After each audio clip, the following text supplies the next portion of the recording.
Are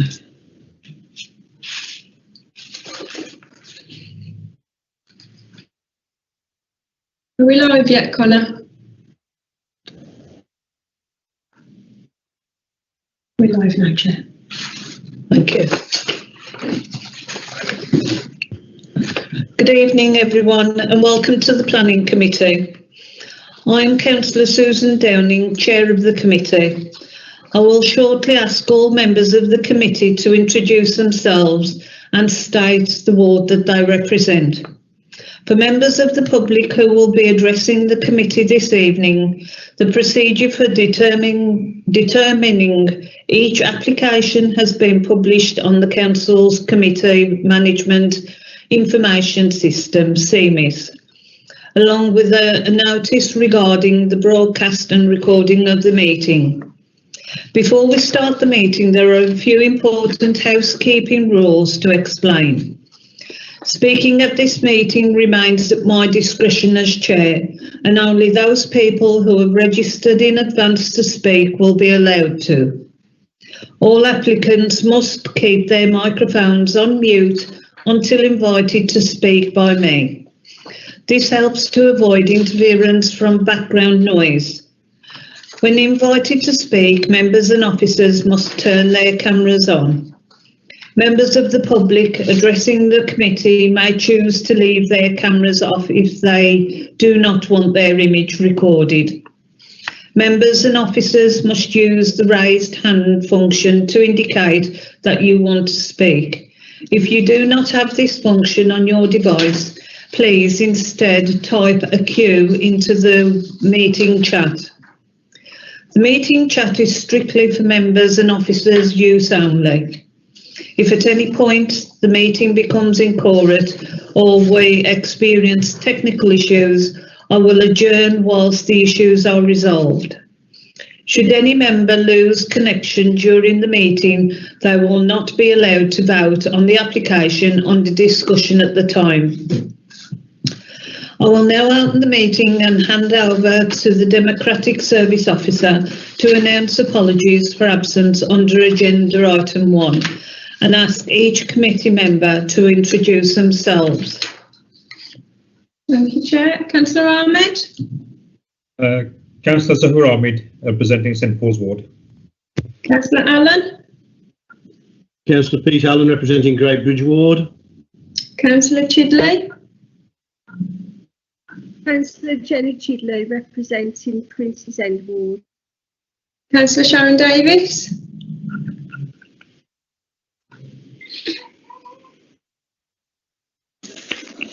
Are you here, Councillor Davis? Councillor Dallow? Councillor Dalu, representing West Bromwich Central Ward. Thank you. Chair, we have an apology from Councillor Gill. Councillor Pamela Hughes? Councillor Pam Hughes from Wensbury South. Councillor Hussain? Councillor Mushtaq Hussain for Albury Ward. Councillor Jones? Councillor Ian Jones, Tipton Green Ward. Councillor Mabina?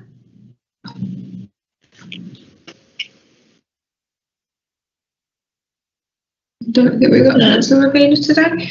Councillor Miller? Councillor Kay Miller, Hatley Heath Ward. Thank you. Councillor Piper? Yeah, Councillor Bob Piper, Abbey Ward. Councillor Ralph? Councillor Lawson, Victoria Ward. And Councillor Sims. Councillor Sims, Briar Park Ward. Thank you. Thank you, everyone. Before we begin tonight's meeting, I would like to pay tribute to Councillor Sandra Hebbickham, my Vice Chair, who sadly passed away recently. Councillor Hebbickham had been Vice Chair of this committee since May 2019. On behalf of the committee, I would like to submit my sincere thanks for all her hard work and support. I now invite you all to stand in silence for 1 minute.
Thank you, everyone.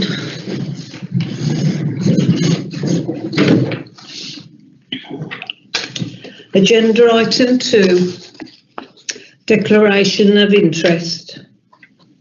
Do any members have interest to declare on any of the matters before the committee today? None, Chair. Councillor Miller? She can declare it. Right, thank you. Agenda item 3, the minutes. Are the minutes of the meeting held on the 10th of March moved as a correct record? Move those as a correct record, Chair, please. Pete Allen. Thank you. Seconded. And Councillor Dallow. Do I have the consensus of the committee that the minutes are an accurate record? Aye. Yeah. Chair. Aye. Thank you. Aye. Agenda item 4, planning application DC/18/62510, proposed change of use of ground floor from public house to tuition centre, class D1, revised application DC/18/61939, The Forge, 144 Franchise Street, Wednesbury. Can members please indicate whether they have been lobbied on this application? None? Chair, Councillor Peter Hughes is speaking on behalf of objectors. Sorry? Peter Hughes is speaking on behalf of objectors. Right, okay, thank you. Chair, can I, it's Councillor Piper here. Yes, I was lobbied probably the last time I was on this committee, which must be well over 2 years ago, when this planning application came forward previously, and I attended a planning site visit and there were members of the public there. yes, John will correct me here, but I believe this is a completely different application altogether to that one, Councillor Piper, but John will confirm that for me if he would, please. Chair, there is a lot of history to this site, and I could well understand the confusion. But Councillor Piper is correct. We did previously visit this site. This application has been with us for over 3 years now. And as I say, Councillor Piper is quite correct. We did visit the site 2 years ago, I think, pretty much to the month. And there were a number of members present this evening who would have attended that site visit. And again, Councillor Piper is quite correct. There were a number of residents present, as well as the applicant and agent. Yeah, thank you, John. I'll just check with... I can't remember whether I visited or not. No, I was just going to say, Councillor Dallow, if Stephanie can look, it'll be on record who did attend the site visit, and we'll take that at this meeting. The people that attended the site visit will recognise their lobbying in today's meeting also, if that's okay with you, Councillor Piper. Yeah. Yes, Chair, fine. Right, thank you. That's fine with me as well, Chair. Right. There's no objectors. Councillor Hughes. Councillor Hughes, I believe you wish to speak on behalf of the objectors. Councillor Peter Hughes.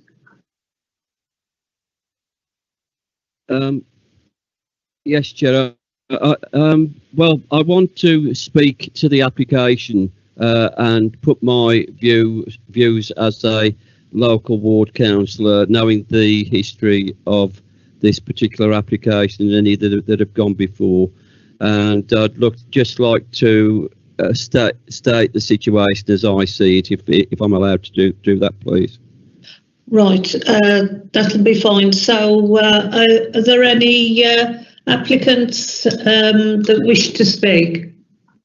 Chair, there's no one else ready to speak. John does have his hand up. I John? don't know whether does he need to come in before we elect Councillor Hughes? John, do you need to come in before we carry on with the objectors and applicants? Yes, thank you, Chair. Just by way of an update, just to let members know, no change to the recommendation, but just to let members know that we've had further representation stroke objections from nearby residents, again really reiterating the points already made and summarised within the officer's report, that they're concerned about the untidy nature of the site from time to time, and also if the use was granted, the proposed use was granted planning permission, they would be concerned about the highway issues, and they already feel that there's enough similar facilities in the locality as well.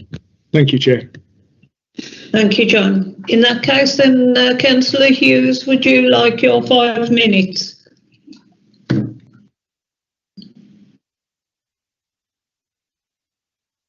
Yes, thank you, Chair, for allowing me to speak.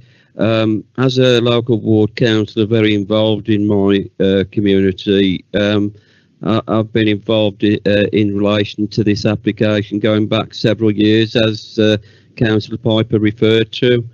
I was indeed at that last site meeting, planning site meeting. I was also at previous meetings relating to the local residents around there when they were voicing their objections. As the residents of Wednesbury North will know, particularly we've got a strong Bangladeshi community in particular in Wednesbury North. They will know that I have got no problem with Muslim facilities being granted planning permission, provided they're in the right place. And this particular premises was a former pub. Yes, it's went out of use quite a number of years ago, so it's remained derelict ever since. So yes, we would have invited people to try and develop on there, but what is definitely not a good use of that facility is what is proposed, and a couple of the issues have already been raised in the talk by John Baker, that the highways problems that would surround this particular application would be quite severe, I believe. It's on the junction of a very narrow road. Franchise Street is a narrow road, but it's used by quite a lot of traffic, actually. In fact, we've had complaints of speeding going down there, and with it being narrow, it's not a safe road by any means, and we've done our best to try and limit the speeding there. The other thing is there's a fish and chip shop direct diagonally opposite, which obviously people pull up with cars to visit that. That's in the Walsall area, and you know, it's on a junction. It's in terms of any traffic pulling up there to pick up or drop off children to a tuition centre, it would cause absolute mayhem. So that's the highways issue. I am aware from the planning policy frameworks side of things that this would not be considered in Samwell's terms an appropriate location for such a facility either.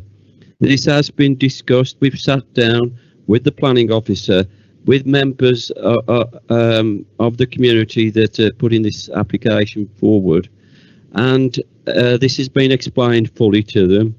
And what we've said is that the council would be very happy to talk to the developers about alternative use for this site, and also for the council to talk positively with the applicants to find out whether there's another site in the Wednesbury vicinity, if that's where they want to be, that might be suitable for this type of facility, which would be within the planning policy framework for Samwell.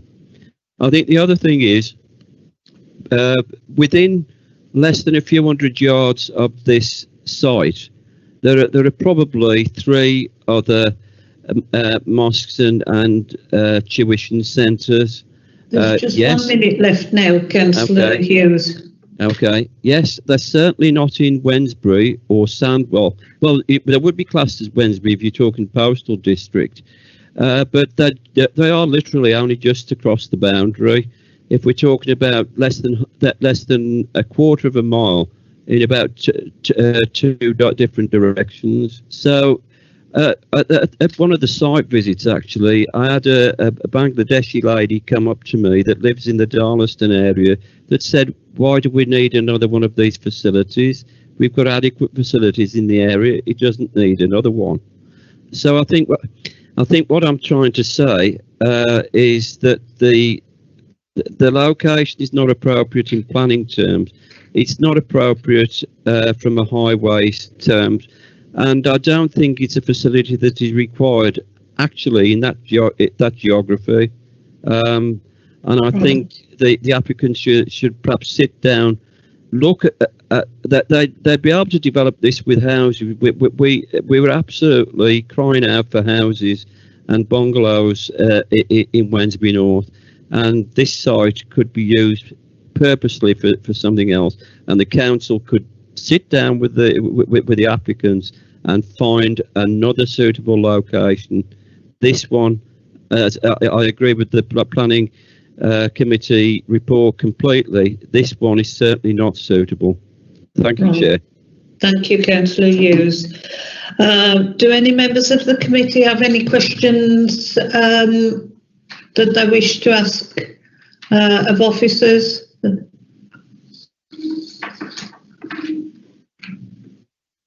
No? Any more debate on the item? No?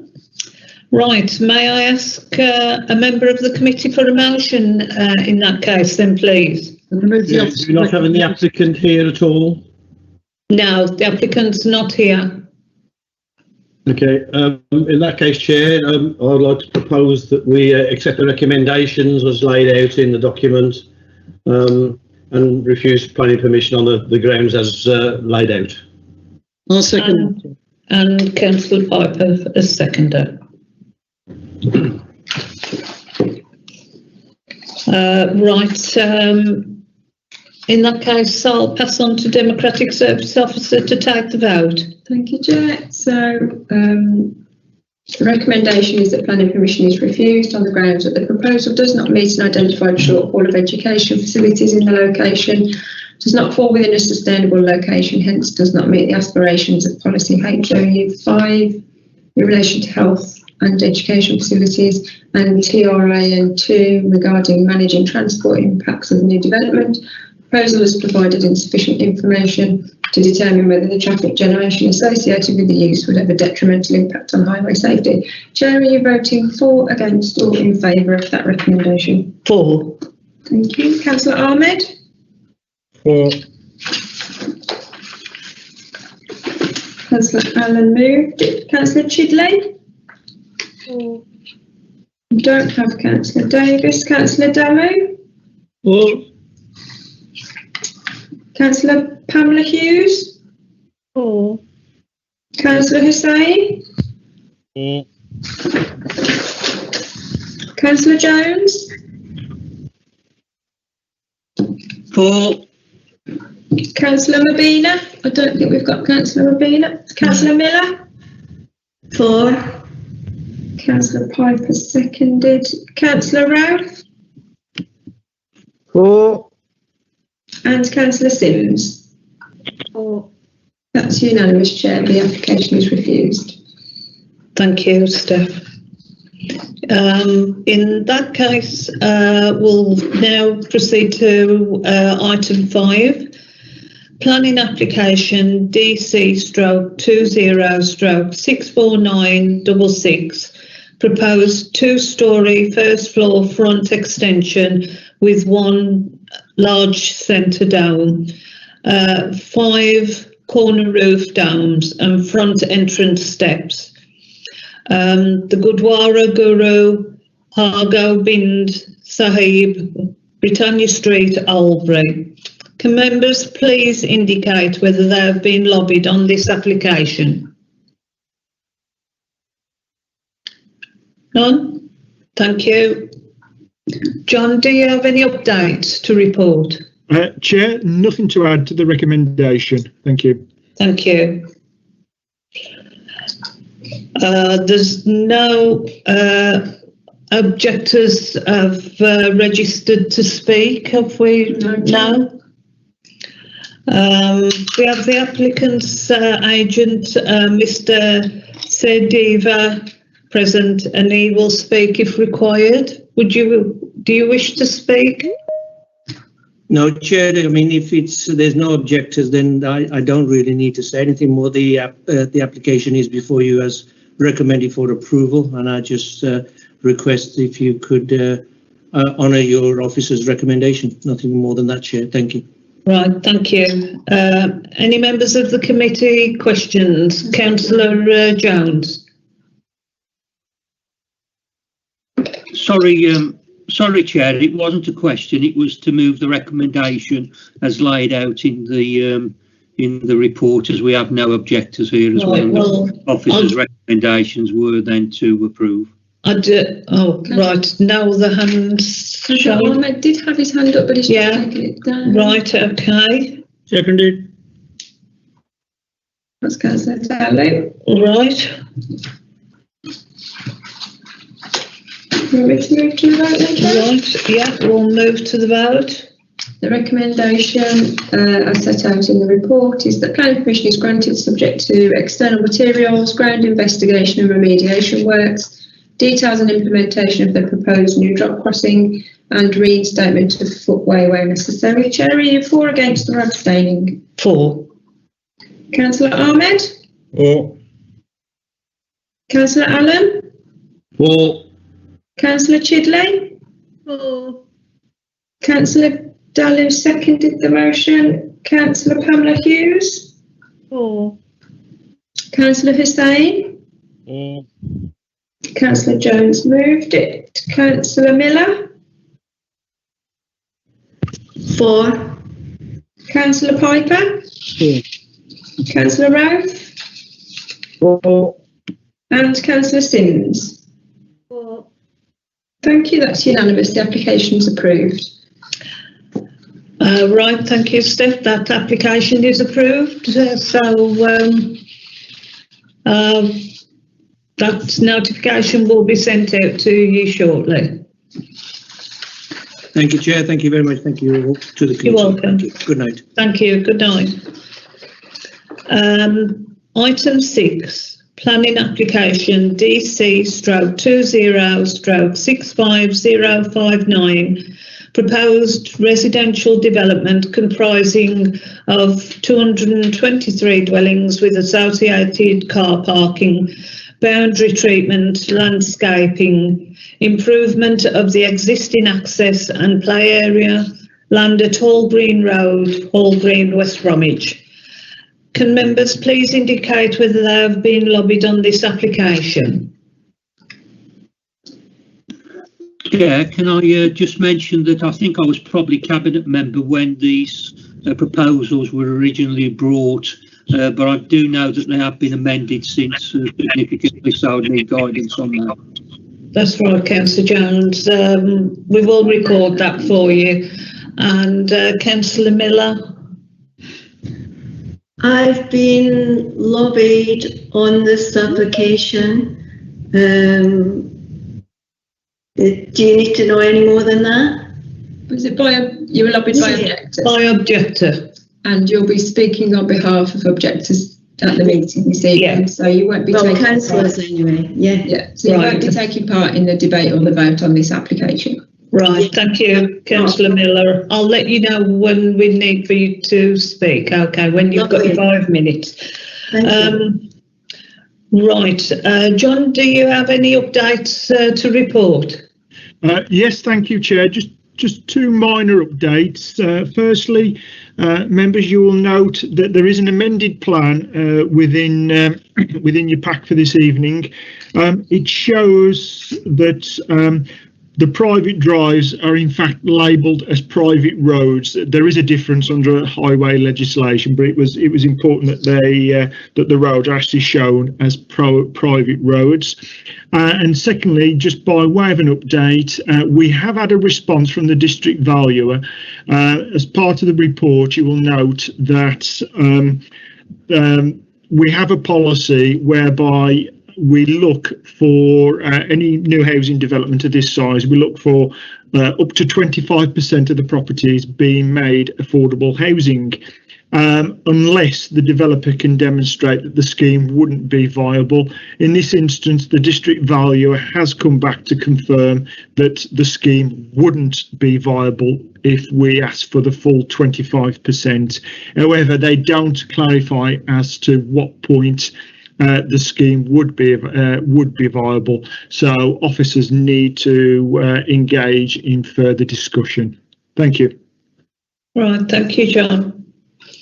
In that case, then, Councillor Miller, you have 5 minutes to speak on behalf of the objectors. Right. Hi, everyone. I'm making this statement tonight. I'm one of the 2 councillors that sent in a kind of response to a draft application we had in January from the developers. So this is a presentation on behalf of Councillor Moore and myself, really. And it kind of just draws on the points that sprung out to us when we seen this draft, well, the first application, really. So to start with, and it's just been referred to by John there, the social housing allocation, we really support that idea, and the district valuer has obviously said 25% is not applicable in this situation, but hopefully some agreement can be made between officers and the developer on this, because it's such an essential development in my estimation. It's also important, we feel, that social value is gained from the development in terms of using local people for job opportunities and apprenticeships, and the sale monies will be liable in this case. So the big factors for us here are remediation of the site. As you know, this has been kind of in the planning process at some level for this piece of land since about 2012. So in a previous life, Mars City remediation strategy and works on the site, there were various resident complaints about that, mainly around pollution, chemical, noise, disruption, dust, odours, gas and drainage from the site. So this could be greatly increased if the full application is actually administered at this time. Therefore, further remediation of the site will require strict checks by the planning authority and other regulatory bodies. We would also suggest that a condition to ensure disruption to nearby residents on Hall Green Road, the Sandfield Estate and Cracknell Lane in the evenings and on weekends during construction, and that includes remedial processes, minimised. Additionally, the development could potentially affect adjacent business, and the canal too, in terms of noise for the business and possible contamination from ground remedial works for the canal. So the other big issue is traffic, and I'm sure everybody involved in this is kind of familiar with this, not least highways. So there's a significant traffic problem on Hall Green Road and Walsall Road. Something like has been highlighted many times before. There's also well-documented speeding problems on Hall Green Road and Hyde Road. You have to fly across that road. As part of the original outline consent, the argument was made that traffic lights should be considered at the entrance to the estate or development, whatever, on Hall Green Road, and this still requires consideration from our perspective, because it's at the intersection of a lot of busy roadworks there. So also another area is insufficient parking and charging points for electric cars. The number of parking spaces proposed for the development, both on and off street, we would say is insufficient for the development of this size. Potentially there could be another 400 extra cars here if you take 223 houses, and that's not including delivery Just vehicles. 1 minute left, Councillor Miller. So the other things are cycling and walking, provision for, and the loss of green space and greenery, trees. There's not enough trees, and the pedestrian access points, the cars, speeding cars, bikes. They have to, in our opinion, be kind of what is it they call them, kind of deterrents at the beginning to stop bikes getting through. And the play area is welcomed, but it needs development. And that's about all I've got to say, I think. Right. Thank you very much, Councillor Miller. Thank you. We have the applicant, Ms. Rachel Bolger and Mr. Bennett.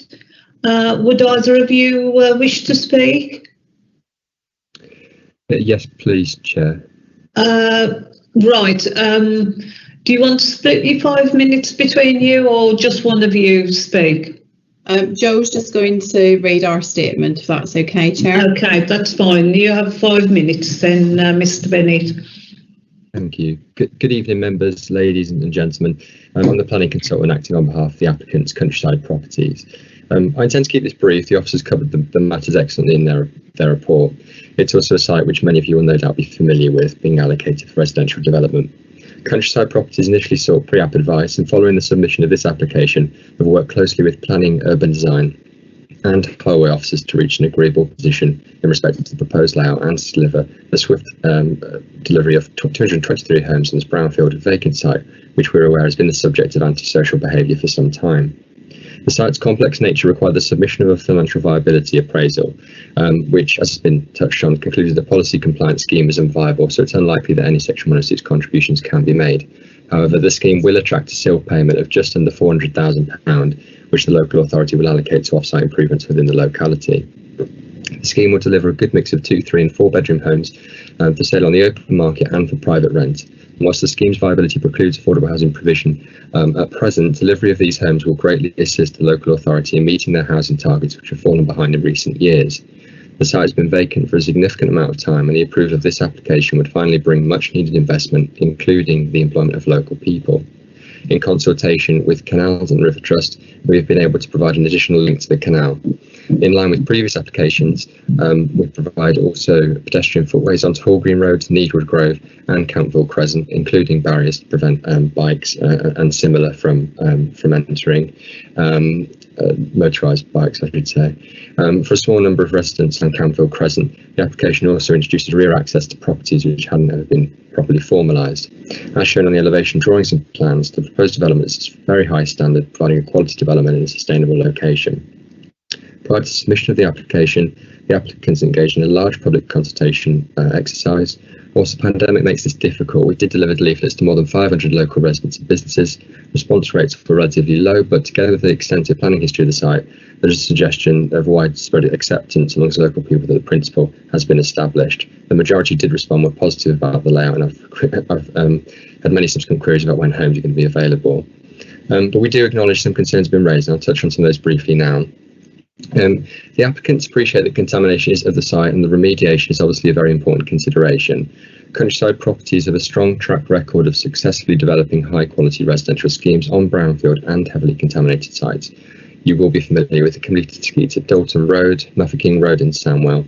But they're also developing the 420 unit scheme in Wolverhampton, Wardskeep in Darlaston, 2 schemes in Dudley, and numerous others across the Black Country and beyond, predominantly on previously highly contaminated land. Countryside are therefore experienced in this regard and are well placed to deliver an equally successful development on this site. Remediation will proceed in accordance with specific details to be approved by the council, together with construction environment management plan, also to be approved, ensuring that the living conditions of the nearby residents are protected carefully. Inevitably, trees will have to be removed to facilitate development, as would have been the case with previous approvals, but a detailed high-quality landscaping scheme will be provided to replace those lost. As noted in the officer's report, none of the trees are protected and the tree officers raised no objections. The public open space is spread across the site, close to the play area, at the western side of the site, close to the access points as well, and the top of the bank and adjacent to the canal. A total of 1.8 hectares provided, which is greater than the 1.7 hectares previously approved on the Aurora layout. Biodiversity enhancement will be addressed through appropriate native planting, habitat creation and bat and bird box provision. Protected species will be safeguarded through the implementation and appropriate measures covered by Natural England guidance legislation. We note the condition requiring an additional assessment in terms of traffic lights at the southeastern end of Hall Green Road and at the Newton Road, All Saints Way, Holyhedge Road junctions. This is something the applicants are happy to agree to. They've already appointed consultants to undertake the assessments, and any measure required will be addressed through the 278 process and for approval of the relevant condition. We've also amended the parking layout subsequent to the initial submission. Just in respect of noise, the Environmental Health officers raised no objection. The risk of industrial noise was raised initially. An existing bund adjacent to the Lavender Works will be retained and extended, featuring a 4 to 5 metre high acoustic fence on the ridge. Again, the exact details are to be secured by condition, but we're confident the mitigation measures, coupled with enhanced glazing and alternative ventilation, will ensure that both new residents are protected and industrial operations will not adversely be impacted. So following extensive negotiations with officers, we're in a position with no objections from any of the consultees. The proposed development accords with the development plan, and we therefore respectfully urge the committee to approve this application, subject to the signing of the Section 106 agreement in line with the officer's recommendation. Thank you. Thank you.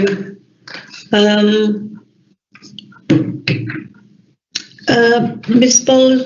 Bolger, is there anything more you wish to add, or?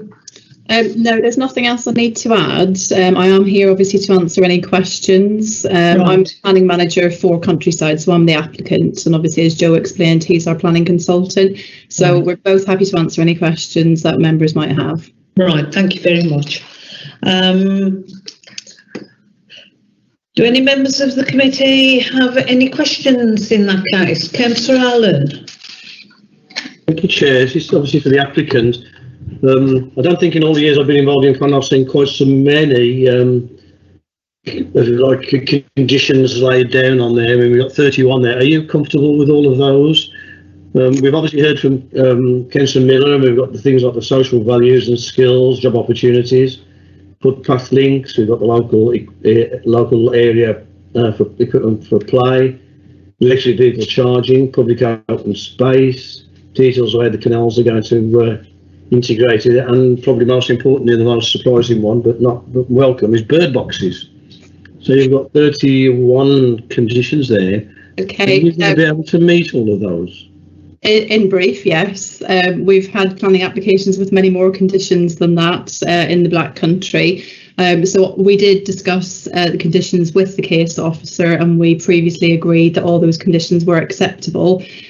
Some of them you will note are pre-commencement conditions, which do need discharging before we actually commence any development, and a number of them will be pre-occupation. So that does allow us a little bit more time to work through the details and get those discharged before people move into the homes on the development. So yes, we're absolutely comfortable that we will certainly be able to address all of the conditions, and work is well underway to getting those addressed already. Yeah, the last time this huge application came before us, we had and I asked a question about Mars City, or whatever they became. They changed the name before they were decided to disappear off the face of the earth. Yeah. It's a big project. If you get the approval tonight, how long before we see it? Okay, well, we actually do build out a lot quicker than a lot of other house builders. So we build at sometimes double the rate of a normal house builder like your Taylor Wimpey or Persimmon. So I'd say within the remediation is going to take quite a long time. As you're aware, the site is heavily contaminated. So we would anticipate around 6 months for the remediation before we would actually start laying the roads and sewers. That would then take another 3 to 6 months. So you would expect to see the first houses up within 12 months, at least the foundations and you know, to some degree. But I anticipate that the site would be built out within 3 to 4 years, which is quite quick compared to a lot of other house builders. I'm not sure if you're aware of the other 2 developments that we have in Sandwell Borough. But they were built out, I think, in about 2.5 years, if I remember correctly. And they're around about 180, 200 units. We also are constructing quite a few sites across the Black Country. Bilston Urban Village in Wolverhampton is a 420 unit scheme. And we're building in a number of different areas. So it's not just that we start in one area and build through phases, but we're building in separate areas simultaneously. So that enables us to get the site built out a lot quicker. I'm not the manager on that site, so I can't actually tell you how many houses we're at the moment, but I do know that it's about 100 per year. Or thereabouts, so it's very quick. So yeah, I'd say 3 to 4 years for this one. Thank you very much. Okay, you're welcome. And Councillor Jones. Thank you, Chair. It's a question for the applicant as well as officers. You already have planning permission for 238. If this application, which is a reduction of, I think, 15, if this is refused tonight, will you then revert back to the 238 application, which you already have permission for? Well, that permission obviously relates to Aurora, who were the previous owners of the site, who we've then acquired the site from. We don't want to build out that scheme. That scheme could be implemented, as you correctly stated. It has got planning permission. So if this planning application didn't get approval tonight, we could discharge conditions on the previous approvals, and that scheme could be built out. That wouldn't be what we would prefer to do, because we don't like some of the design. We don't. Obviously, there's certain areas within the site that we've designed very, very differently, and I feel that that particular layout is lacking in some respects. It doesn't have all the pedestrian links that you will see on our site, particularly the one that links down to the canal towpath. And there are some substandard gardens, there's substandard parking, there's definitely substandard separation distances. A lot of the house types are very small. So I feel that our scheme overall gives a much better design. We put a lot of money into our landscaping, so the landscaping that you will have on this scheme will be a much higher quality. So yes, in short, we could build out the previous approval. We wouldn't want to, because it's not a design that we feel is as good as the one as we've put forward to you tonight. Okay, thank you very much. Thank you. Councillor Chidley. Hello. Yes, it's. I'm just reading the report regarding. It says 10% renewable energy provision. What is that then? So that's a core strategy policy which all developments across the Black Country are required to meet. So we meet that. It's an approach called a fabric first approach, and it's basically the way we construct properties. We use a timber frame, and all of our house types are assessed for their energy output, really. And we provide what's called a SAP table. So that goes through all of the house types to meet the 10% required by that policy. So I believe we've got a condition, a proposed condition on the committee report that requires those details to be submitted. We have already submitted them with the application. So that's something that we are obliged to meet on any development through the Black Country. Okay. I was just thinking from a climate change perspective, whether you'd consider like solar panels, or we've got the new heat pump rather than the gas central heating, because they are going to be phasing out that. Would you consider that at all? We have considered solar panels on some of our developments. It's not something that we prefer to do. We do have some solar powered lighting that we use on the schemes, particularly lighting for private drives. Those are quite often solar powered.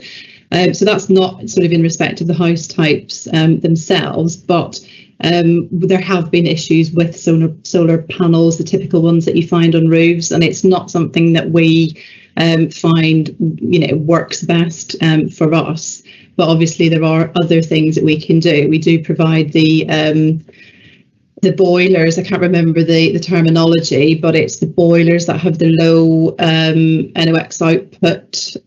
So we do have those sorts of things as well. But we more than address the 10% that's required by the policy, and some of the houses themselves go up to 15 or 20%. So we are addressing those issues. So solar panels, it wouldn't be something that we'd consider here, probably due to the cost associated with them as well, and because we've run a viability assessment on this site. Okay, thank you. Okay, you're welcome. Thank you. Councillor Piper? Thank you, Chair. I've got to say, I share Councillor Chidley's concerns about the fact that a development of this size, which is a really substantial development as such, didn't have more in the way of energy efficiency measures built into it. It's rare we get an opportunity these days to get a development of this size, and issues around things like heat pumps is a real bonus to issues around climate change. My question really is for Councillor Miller, really, as the objector. Given Councillor Jones's earlier question about the fact that in the event that this isn't approved today, we'll go to what Ms. Bolger refers to as substandard development in some respects. I'm a little bit surprised we've approved a substandard development, having said that, but given that, what's the position of the objectors to the fact that we could end up with even more homes concentrated within the same site if this is refused today?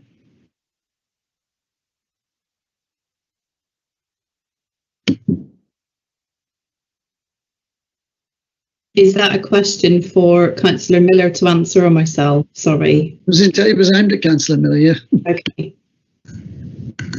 I'm sorry, I didn't think I could come back in and talk, Bill.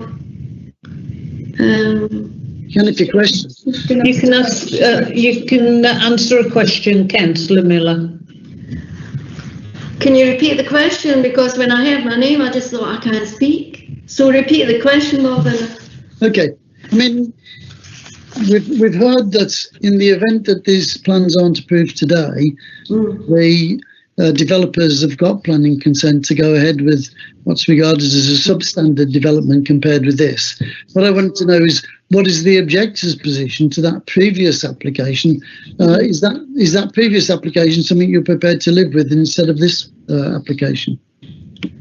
Well, the previous application, we objected to that as well, but I think given the applicant's kind of cooperation in relation to addressing the main points, hopefully that this can, I don't think we've any choice but to go through either this or reverting.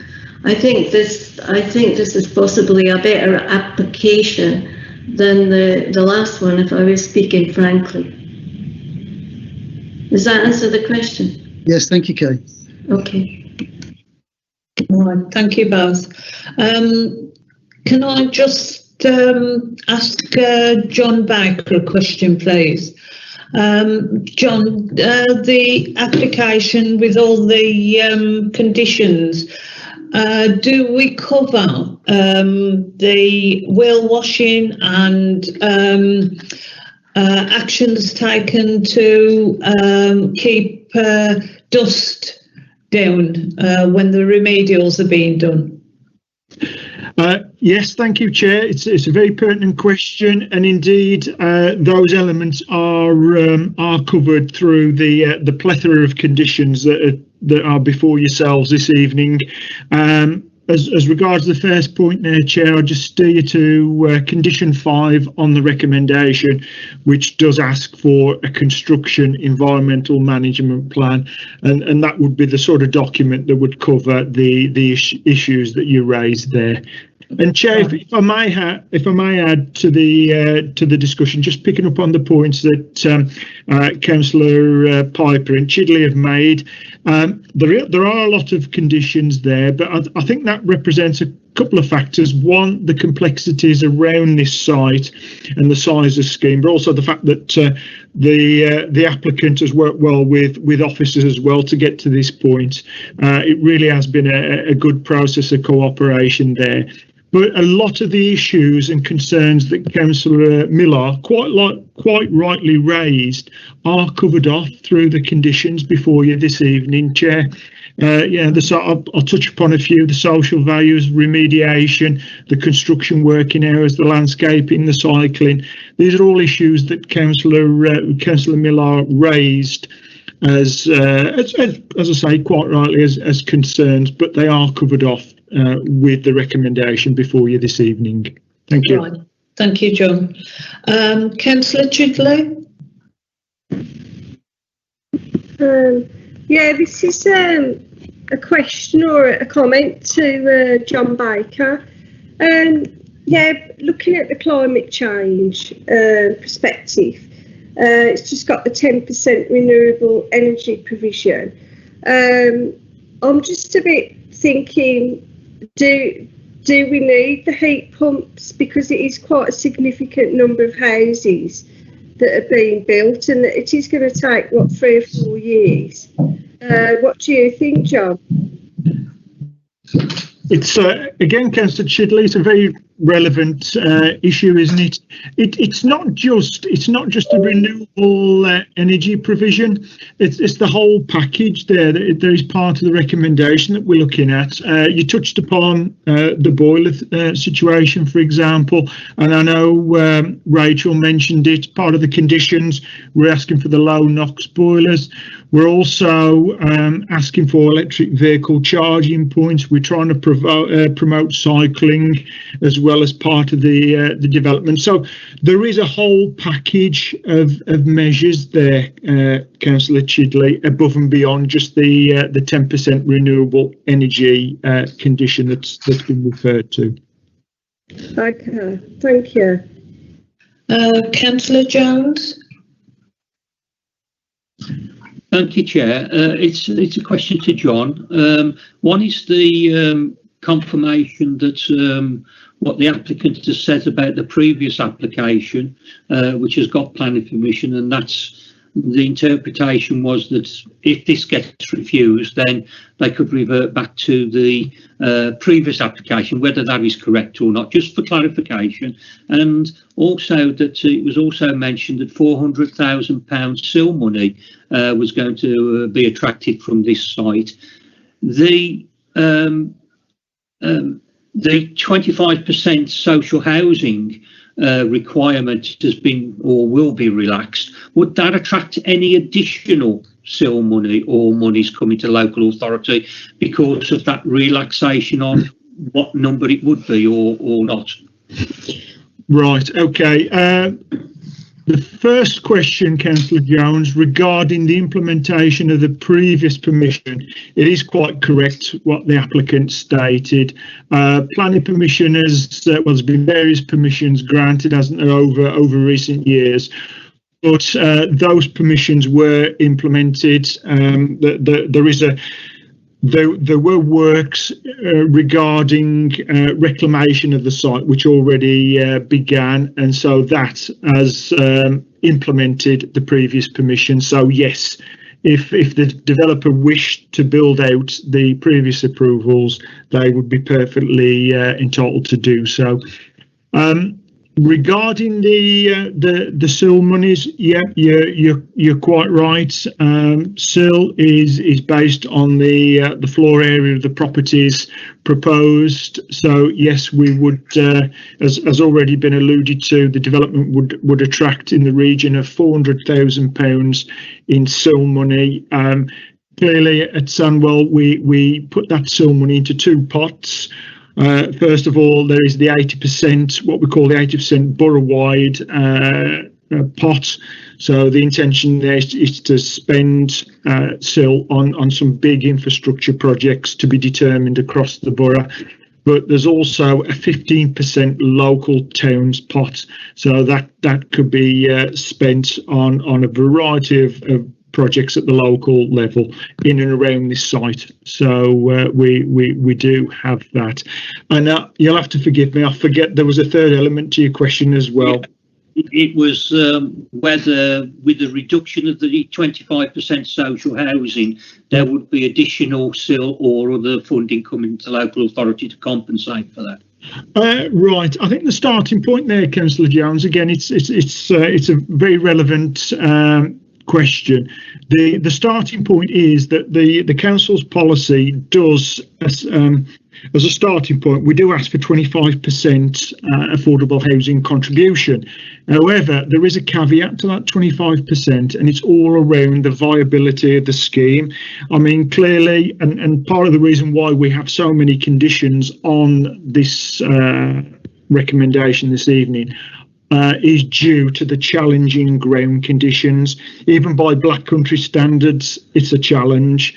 So clearly the district valuer has looked at the headline figures and said that if we insist as a local authority on 25% affordable housing on the site, the scheme would not be viable for the developer. It just wouldn't stack up financially, and that is indeed what the policy allows. It allows this flexibility. So I mean, clearly there are further discussions to be had there, Councillor Jones, and the recommendation does cover off those discussions. And if it's found that the scheme can support any form of affordable housing, then we would deal with it through a Section 106 agreement. Right, members, any further questions? No, in that case, then we'll move to the motion. May I ask a member of the committee for a motion, please? Councillor Chidley? We do need more housing and quality housing, which the developer is providing. I hope they will be occupied soon. Thank you, Chair. Are you proposing? Councillor Dallow, can I start? Chair. Thank you. Right, thank you. And Councillor Chidley? Yeah, I was just because when you were saying bought houses, did you say there was some for let as well? I'm sorry, Councillor Chidley, we've finished questions now. We're going to the motion. Councillor Dallow has proposed the motion, and Councillor Hussain? I second that. You second that. Sorry, Councillor Chidley, we'd already gone past that. Right, so we have this. Sorry. I did have my hand up, but you didn't see it, but never mind. Right, yeah, I'm sorry, we've gone past that now, so I do apologise for that. Now, I'll hand over to Democratic Services to take the vote. Thank you, Chair. So the motion is approval, subject to the 31, I believe it was, conditions in the report. Chair, are you voting for, against, or abstaining? For. Councillor Ahmed? For. Councillor Allen? For. Councillor Chidley? For. Councillor Daly moved the motion. Councillor Hussain seconded it. Councillor Jones? For. Councillor Miller? Oh, sorry, Councillor Miller. No, that's my mistake. Sorry, Councillor Miller's I was not going here. to say, yeah. Sorry. Councillor Piper? For. Councillor Rouse? For. And Councillor Sims? For. Sorry, Councillor, did you say 4? Oh, yes. Thank you. That's unanimous. That's approved. Right. That is approved for you. Thank you very much for attending. Thank you very much. Thank you all. Thank you. Thank you. Good night. Good night. Right. In that case, we go to agenda item 6, planning application DC/20/65059, proposed residential development. Have I got that double? 7. Sorry. Yeah, sorry, everyone. It is agenda item 7. Yeah. And we start again. Planning application DC/20/65088, proposed variation of condition 1 and removal of conditions 12 and 14 of planning permission DC/18/61392. Proposed 4 semi-detached bungalows and 1 bedroom detached bungalow. Condition 1, installation of roof lights to all plots and obscured side window to plot 1. Condition 12 and 14, servicing and delivery arrangements and entrance gates, land off James Watt Drive, Wednesbury. Can members please indicate whether you've been lobbied on this application? Thank you, Chair. Again, with the same one for the Gurdwara. I believe this came before me for some time ago when I was cabinet member. So the same caveat as it did previously. Right, thank you, Councillor Jones. Councillor Hughes? Councillor Pam Hughes? Hello. Steph didn't ask me the last time for my vote. Oh, so sorry, Councillor. The application's been approved. So the vote was carried anyway. I do apologise, Councillor Hughes. It was 4 anyway, okay. Thank you. Thank you. Thank you.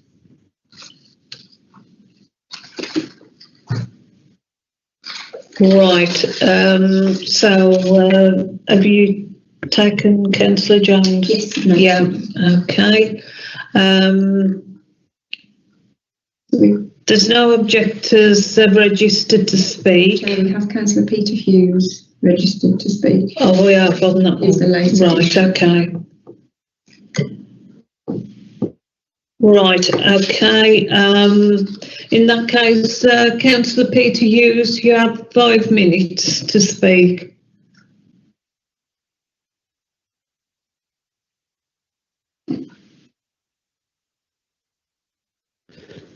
Thank you, Chair.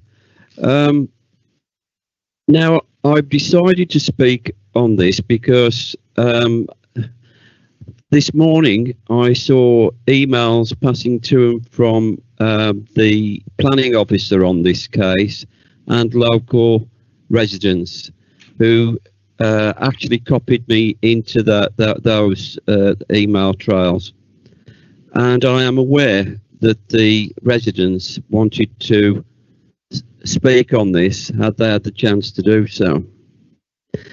I'm also aware there's been a long-standing, how can I say it, problems between Mr. Sahota, the developer, and the local residents.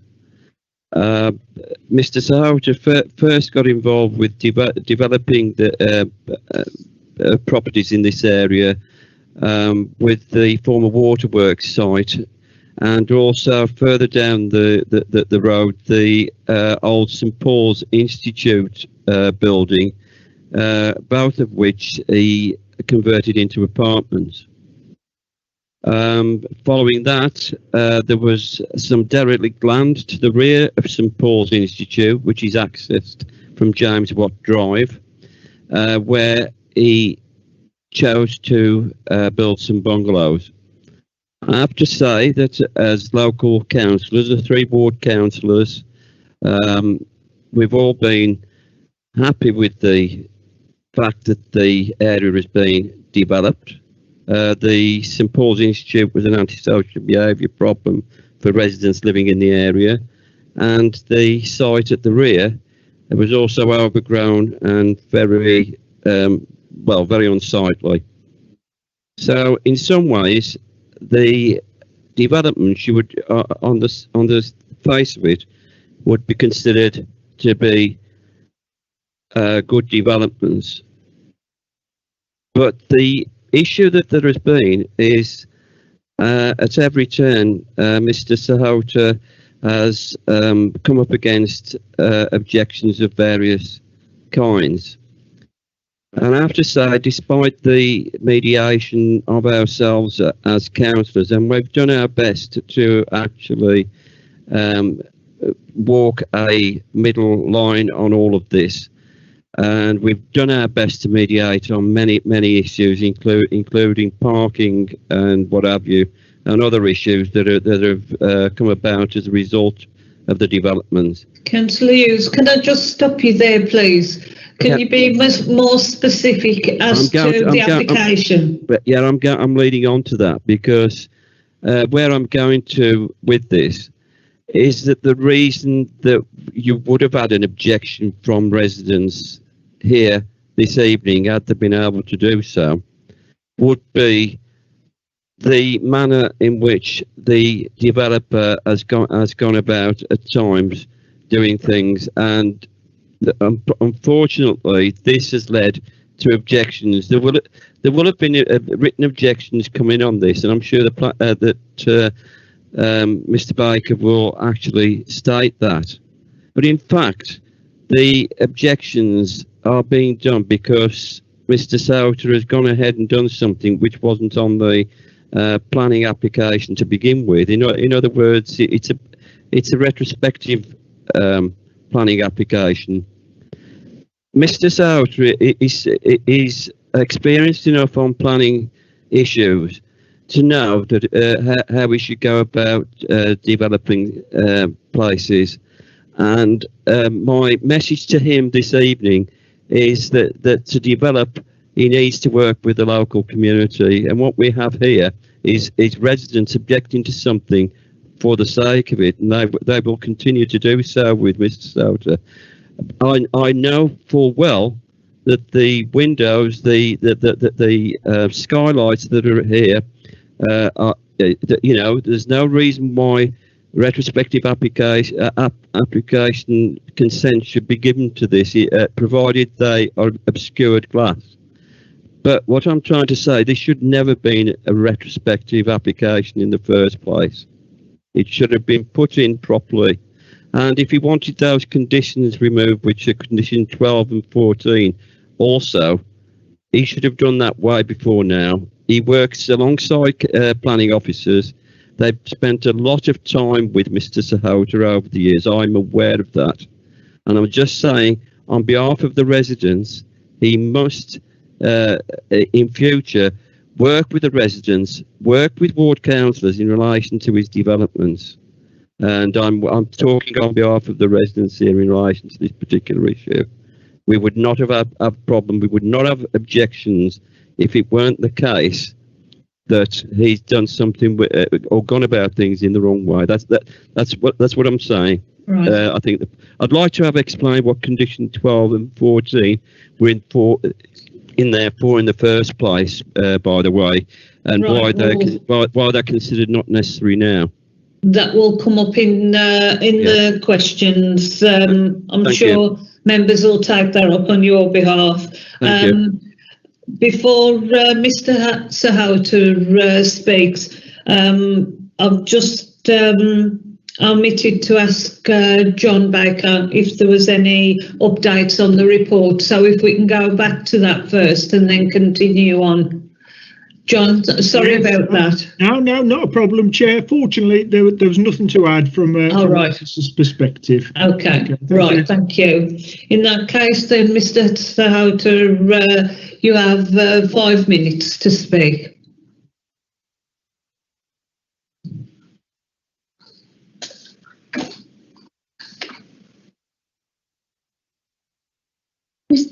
Mr. Lapworth, are you speaking on this application?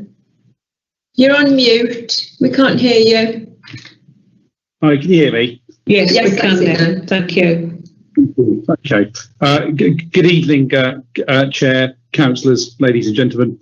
My name is Mr. Singh, and I'm here on behalf of Lapworth Architects, speaking in support of the scheme and to help provide some clarification on some of the points that have been raised. We'll try and keep it fairly brief. Because obviously the officer's done a very detailed report and assessment setting out the reasons why this retrospective application should be approved. But to begin with, we would like to reply to Councillor Hall's comments that this should never have been a retrospective application, and we fully accept and concede that.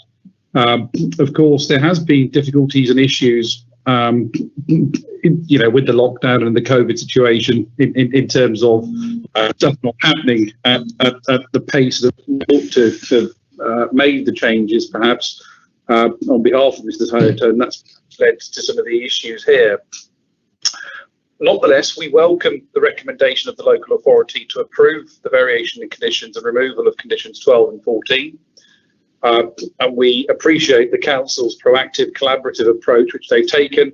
We accept that the officers have spent good time in discussing the scheme with us, telling us what the issues are, and working with us to find a balance.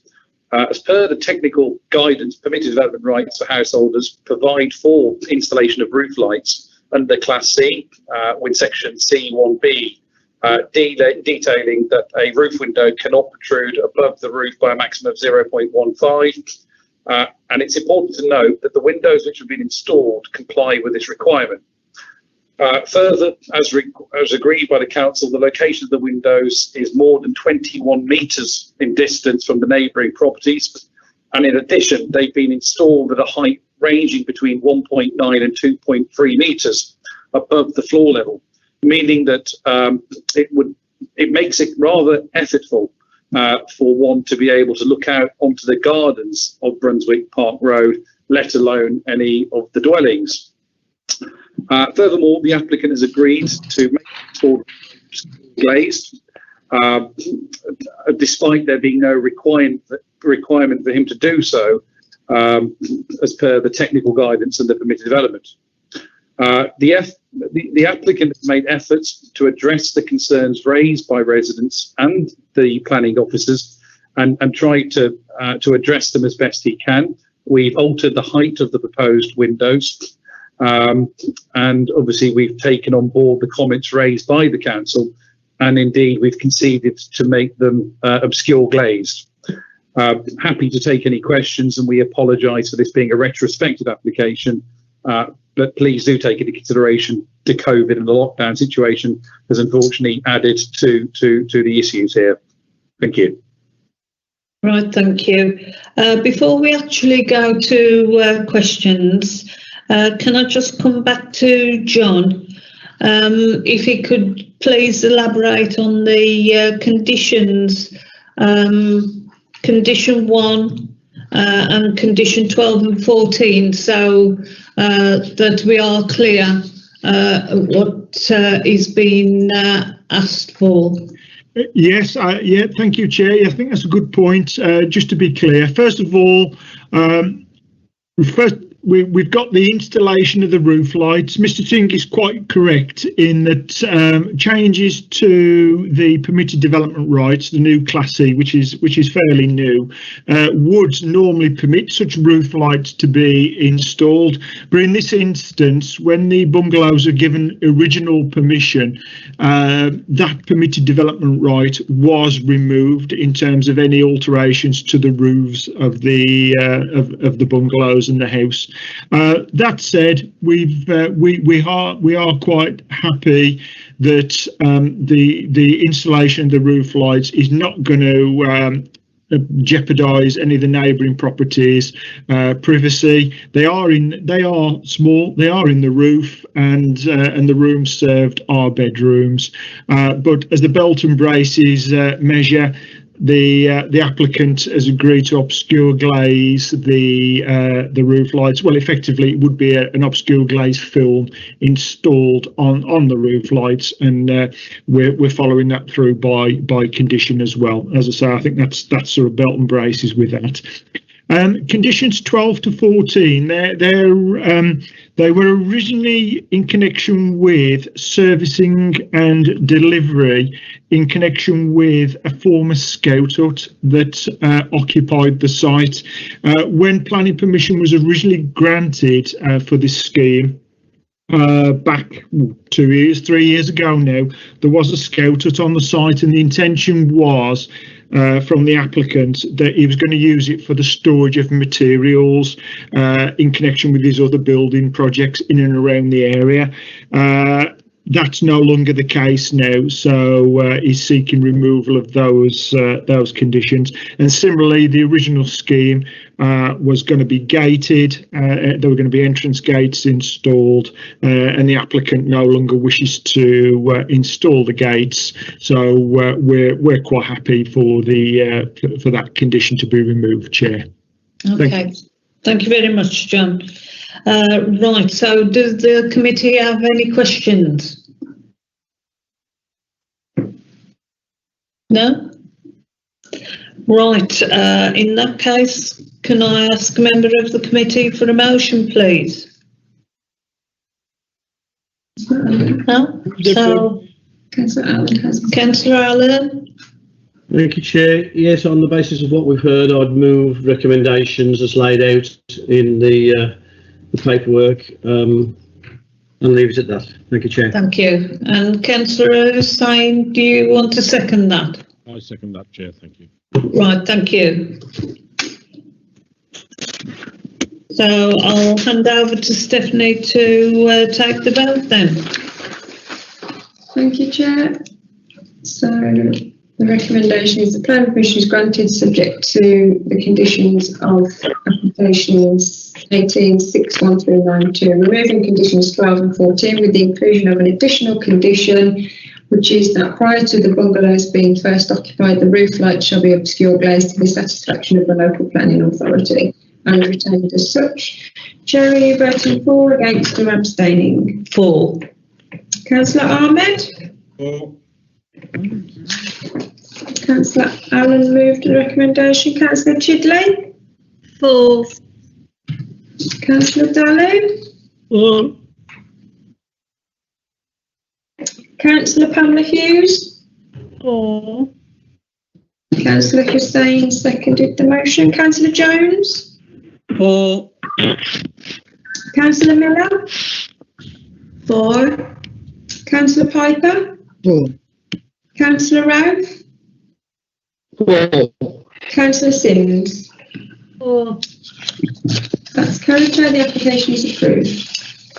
Right, thank you very much. That is carried.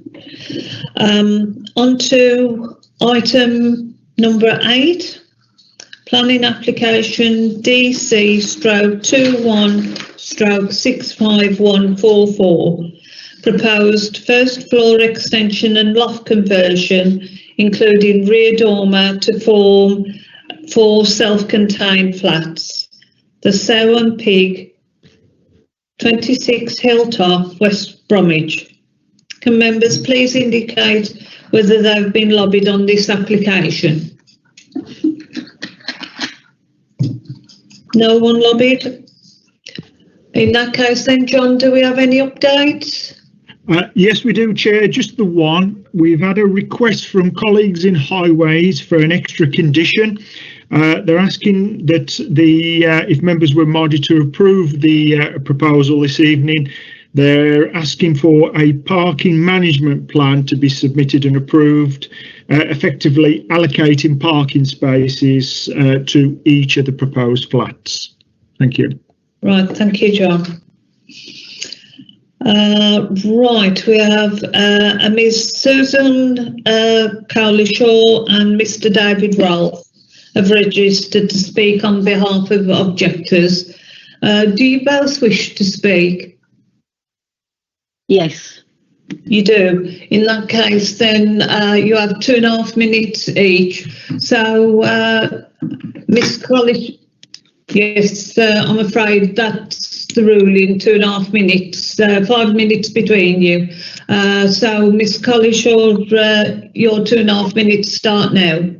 Yeah, well, I live at the back of the public house and I can't see how the previous plans have been passed, as now the pub does not have a rear garden, as the boundary walls is built to an extension all up to the original building.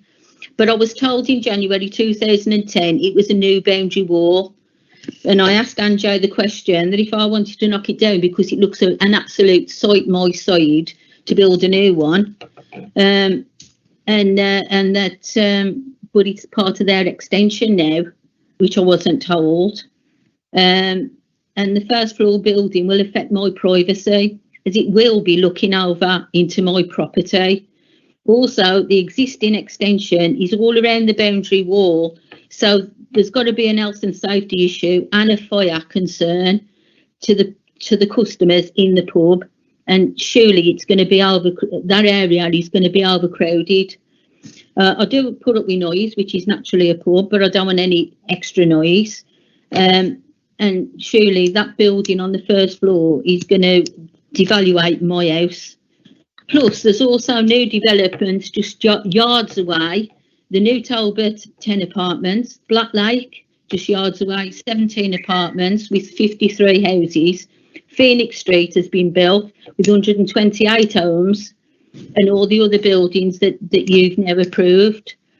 And so this prospector is saying that no one will be owning a vehicle, but how can he agree to that in future years? But also there is a tenant there that apparently does own a car anyway. And it's going to cause more pollution and the gridlock on the roads. Right, thank you, Ms. Collishaw. Mr. David Ralph, you have 2.5 minutes. Okay, thank you, Chair. Thank you, Lauren, for the chance to speak. I can only reiterate what Sue's just said, basically. The proprietor has proposed these flats without any parking spaces at all. Parking is a nightmare in the area it is. How he stated that anybody living in the flats will not own a motor vehicle because they will not need to own a motor vehicle because there's ample public transport. How can you say that? There could be 4 couples moving to this flat, all have a car each. Also, as I said, over the road, there's already been flats built at the Talbot and there's development down the way. The Sow and Pigs is a pub without any public car parking at all. It's built onto the pavement. It's a very small pub, no bigger than a small house. How he can build? There's already 2 people living in there. I know there's 2. They've both got a car. So how Mr. Baggery can say that 4 people living in his 4 new flats won't have a car? It's just pipe dreams. Also, Mr. Baggery, I'm led to believe, it's my understanding, he does not run the pub, he just owns the building and leases it to somebody else that runs the pub. So Mr. Baggery could just make a quick buck, get the building and then tootle off into the distance, leaving the residents with just a nightmare, just a living nightmare basically. Right, yeah. Is that? I'd be interested to, Chair, I'd be interested to say, John said that he wanted to introduce a traffic management parking scheme. how's that going to work? For many residents in there, that there isn't any off-road parking, so I'd like to know how that would work. To pass this motion to me would cause us absolute nightmare. Right. Alison has just actually done what I was going to ask to be done, to show us what the parking provision is, and then we have a map of the site. Chair, that's not for the public though. That's just for the people that work at the pub and live there, and it doesn't look like that anymore. Right. In that case, then, Mr. Rolfe, what is the difference from the picture we're seeing? They're built on top of that now, and that parking space you can see with the orange is far smaller than that now. Far smaller than that. You could probably get 2 cars in there for people that like work at the pub and things like that. That's it. Yeah, that's it. That's how it looks sort of now. That's how it is now. Yeah. As you can see, the Sound Pigs is a very small pub. It's always been a drink. To me, trying to turn it into something, it's simply not. Like a Red Lion or the Hen and Chickens up the road. It's not that type of pub. And it's got no... Look, we understand that there's going to be extra traffic when the pubs reopen due to COVID. I've lived near this site nearly 30 years. Not a problem. We understand that. The pub was there long before I was. But to add 4 flats, there's already, you can see the size of the pub, can't you? There's already 2 flats in the living space upstairs. 6 flats on a site that size. It's just incredible. Right, okay. In that case, any members have any questions for officers and objectors?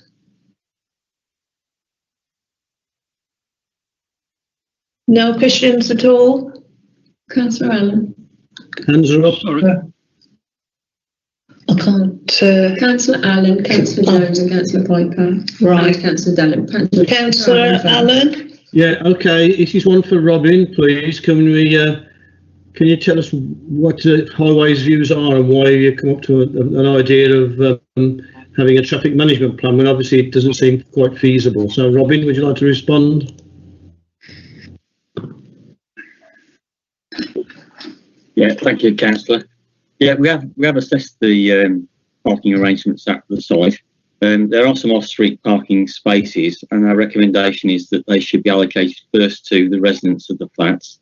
If they're not occupied by the residents of the flats, then they could be used by the staff in the pub. The flats, they are good public transport links to the site, so it's assumed that the residents of the flats may not have cars. If they do have cars, there are some off-street parking spaces that they would have access to in the first instance. There are also 3 spaces on the street that are available that could be used. So I think that's sufficient, or there aren't sufficient grounds to object to the application or to granting of planning permission based on the parking that's available off-street and on-street, provided it's allocated in the way that I've just mentioned. Right, thank you, Robin. Councillor Jones. Councillor Jones. Thank you, Chair. Again, it's similar to what questions we've had all night. We've got a previous application, and again, this is an addition to that application. We have, and I drive past this, and I share the view of the residents about the traffic management system here because I don't see where it can operate from. How does this application, if it doesn't go through with respect to the further development, affect the previous application? This seems to be putting a pint into a quart pot, or quart into a pint pot. Absolutely true. Yeah. Right. Councillor Piper. Thank you, Chair. It's more or less a similar point to that just made by Councillor Jones, to be honest. But I really think that if if we were operating in normal times, this is one I would like to have had a site visit of, to be honest, because and unlike Councillor Jones, I don't go past it regularly, so I don't know. But it does look to me like it would cause, on that sort of road, quite serious problems, really. And I'd be interested to see how this sort of traffic management thing is likely to be enforced. I just can't see it happening. Right, thank you. Councillor Dallow. Thank you, Chair. I visited that pub about 2017, somebody was having a party, so they asked me to join the party. So I've got no problem with parking because there is off-street parking, as our highways person said already. So I don't know, how many parking places they need. So I'm satisfied with the parking. Thank you. Councillor Ahmed. Hi, just a question back to David Way Highways. He just mentioned there's a 2 parking on the site, and there's also the 3 parking outside where people can park as well. And there's also, you mentioned because there's studio flats, so chances are there will be individual people living there, and buses are close by as well. So is this 3 parking outside? I know it is a public parking, but it's just right outside, is it? We're talking about? Thank you. Right, can Mr. Ralph answer that question then? There's absolutely no the pub itself, as you can see, has absolutely no parking. That is all street parking, and that's probably not the best picture in the world because sometimes parking is at a premium. A lot of over the other side of the road, a lot of the houses and further down, as you can see there, they've got drop curves, so you can't park anywhere there. That's all. So when the pub does reopen, there will be pub customers parking, and they've stated there've been people. Yeah, we do realise. Yeah, there is ample public transport in the area, bus routes, metro, etc. Okay, yeah, but how can you state that people? Well, is it a studio flat? Won't have a car. It could have as many as if a couple move in there. There could be 8 extra cars. And there's only two spaces. This traffic management system, how are you planning on that working? Because are you planning on like a permit holders, like around by the hospital? Because if it's permit holders, how are the customers for the pub going to park? I don't see how that's going to work at all. This is a very busy road as well. It's the old A41 that was the link between West Bromwich and Wolverhampton and Wednesbury. So believe me, parking is a real issue in this area. Right, Councillor Piper, you have a question.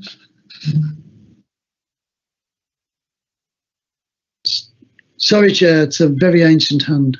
All right, thank you. Councillor Miller. Hiya. Parking is one thing, and I understand your comments on that and the situation in the area. What is taking my interest is that this proposed extension is out to the boundary wall. Yeah. If I take it, and somebody mentioned fire regulations. Now, I'm not sure if planning take that into consideration, because it's a small building, and if they're adding extra on the back and the fire regulations aren't in keeping with the standard, I don't know. Can anyone answer that from the officers? Please. Chair, if I may jump in there, Councillor Miller, yeah, it's a fair point. The if planning permission was granted this evening, the development would also require building regulations approval, and it would be the building regulations point that issues around fire safety, means of escape, and so forth would be looked at. They're quite an integral part of the building regulations. Right, Councillor Jones. Thank you, Chair. Just a point for the officers. When we've had previous applications on HMOs and stuff like that. We have a policy where there's supposed to be so many parking spaces for the number of flats. Again, I'm trying to look through the report, but I understand that. Is there a difference? And I didn't think there was. If it's a studio flat, it still doesn't qualify for those policy requirements that we anticipate. Or are you saying that the 2 parking spaces which are on site would be sufficient for the 4 additional studio flats and the 2 flats which are already there? Councillor Jones, the officer's report, paragraph 9.3, part 2, actually does say parking requirements are normally 1 space per flat. In terms of off-street parking provision, it is tight there, isn't it? I mean, the other factor that we have to bear in mind is something that the objectors have made. They are a guideline, the parking requirements, but I mean, clearly we couldn't enforce the residents not having a car. It would be just something that couldn't be enforced. I know it's been referred to on a couple of occasions that the owner has said that none of the occupiers would have cars, but as I say, from a planning perspective, we couldn't enforce that. All I can come back to is that colleagues from a highways perspective have raised no objections subject to the addition of the extra condition around a parking scheme being implemented. Right, Councillor Chidley. Councillor Chidley, do you have a question? Yes, I do. Sorry, it took me time to put the video on that. It's in relation to the boundary at the back. I know the lady mentioned something about the boundary. Would the flats be overlooking your property, like the windows and stuff?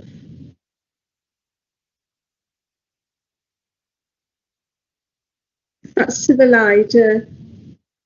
Miss Collishaw. Yeah, I know. Yeah, it will be. It'll be one of the bedrooms on the first flat will be overlooking my property. But can I just say that the Google Earth that you're looking at is nothing like the pub is now. The whole of the back garden is an extension. The whole of it, all round the boundary walls, all up to the public house, is covered over. There's no back garden at all. You're showing on Google Earth that there's a back garden. There isn't. It just and the stairway to the fire extension for the first floor flat for the people who are living in there is right on the footpath now, right beside the pub, which is not showing on Google Earth. You need somebody to come down and actually have a look at it. Right, Councillor Ahmed, do you have another question? No, Chair, my question wasn't answered.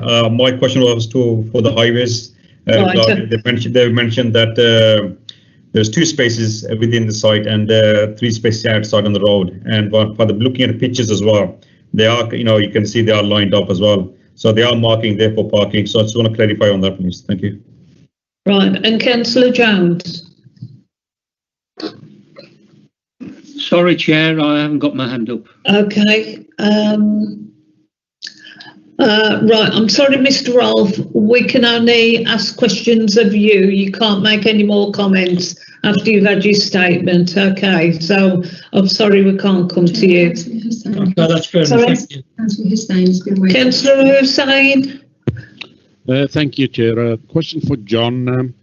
Has the pub ceased trading, or is it still running, and these flats going to be extra there, or what? Councillor Hussain, no, the pub is still very much trading as far as we're aware. Clearly, lockdown has put a sort of temporary halt to activity at the public house for the time being. But yes, these flats would be in addition to the existing public house.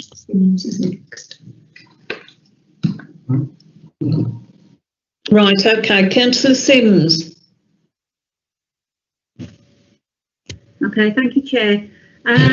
It's just again about the parking and the on-road parking. I do travel down that road quite a few times, and it is a very, very busy road. There's already lots of cars parked there, whether they're visiting relatives or wherever they're doing the parked up. The concern is that obviously if there is 2 spaces there at the moment what staff are using, if these apartments go up, then obviously if they do have cars, they're going to be using them. And if the 2 spaces are needed, it's all right saying there's up to 3 spaces on the road, but what's saying that another resident isn't already parked there? So I do think that on the parking and safety issues as well, if they do try and park across driveways or something, you're going to get a lot of flack off the local residents there. So I've got a big issue with the parking. Right, thank you, Councillor Sims. Councillor Allen? Yes, Chair. I'm very concerned about what we've not got information on is this traffic management plan. Rather than refuse this application or even accept this application, I'd like to propose we actually defer making a decision on this tonight until we have a full traffic plan that takes into account all of the issues that we've heard today and comes back to us either next month or however long it takes for that acceptable traffic plan to the residents and to us, so we can make a proper informed decision. Right, okay. If I can just take Councillor Chidley's question first, and then we'll go to John to ask him if we can do that. So, Councillor Chidley. Yeah, that's going to be a comment, but I think I'm going to propose that we refuse this application on the issues of parking and plus the boundary and the overlooking of the windows. I just think it's totally inappropriate. Thank you, Chair. Right, okay, Councillor Miller, you have a question? It was really in line with what Councillor Allen suggested about a deferment, because as Councillor Chidley was saying, there's issues for me around the extension, the size of what's going on the back, as well as the parking. Right. So I think deferment and a visit for me would clarify the situation. Right. Well, we can't do visits at the moment. That's why we're using Google Earth and any local information from residents. But that is changing the situation in regards to kind of visits. We could do it separately, we could do it 2 at a time or what, I don't know. But now, there is that option for any member, if they want to go and do a visit on their own, they can do, as long as they keep distancing. But as a group, as we used to do the visits, we're not allowed to do those at the moment. So I've got 4 more hands up. If your question has already been answered, can you please remove, I don't want to keep going over the same area. Chair, we have a motion on the table to defer the application at the moment. Yeah, we have a motion at the moment to defer that. John, I'll second that, Chair. You second that, right. A motion to refuse the application. Yes, Councillor Chidley, but yours was after the deferral. And that motion hasn't been seconded, Councillor Chidley. Yeah. Second it, please. Oh, would anybody like to second it? Yes. I'd like to, but I can't, can I? We need to... I can second that, Chair. Councillor Daly, you're seconding the motion to refuse. Councillor Dallow. Yeah, I'm there. Councillor Daly, are you there? No. Sorry. I'd like to second the motion of Councillor Allen to defer it. Sorry. Okay, that's already been. That's already been seconded. Before we go to the motion, can I just bring John Baker in, because I can see that he wants to come in on that. Yeah, thank you, Chair. Clearly, there's a lot going on. We've had quite a good, involved debate. There's some good points raised here. If I may just address a quick point that Councillor Chidley made, and just pick up on the point that the objector, Mrs. Collishaw, made about the overlooking. Clearly, it is something that we do take seriously. In the residential design guide, as I say, there is a minimum separation distance that we usually look for, which is 21 metres. From the rear of the proposed flats to the nearest housing, it's in the region of 30 metres, which the officer's report does make reference to in paragraph 9.3. So just to cover that point off. But I think it is quite pertinent, Chair, the discussion around the parking, because clearly the pub has been extended. We've heard about the issues tonight, and I think it would be sensible to pick up on Councillor Allen's suggestion, if I may say that, to look at to perhaps relook at the parking in the rounds again, and then put the questions to the applicant as well, because clearly it seems like there's several assumptions being made that if they were true, and I'm referring to residents not having cars, it would, as I've alluded to previously, it would be impossible for us to enforce from a planning perspective in any case. So I think there's some pertinent questions that it would be useful to put back to the applicant. Let's get the answers and then bring it back before yourselves in the near future. Right, thank you, John. Before we go to a motion, then I've just got two hands left, and they will be the last two before we go to a motion. Councillor Piper. Sorry, Chair, I must keep remembering to take. Right, okay.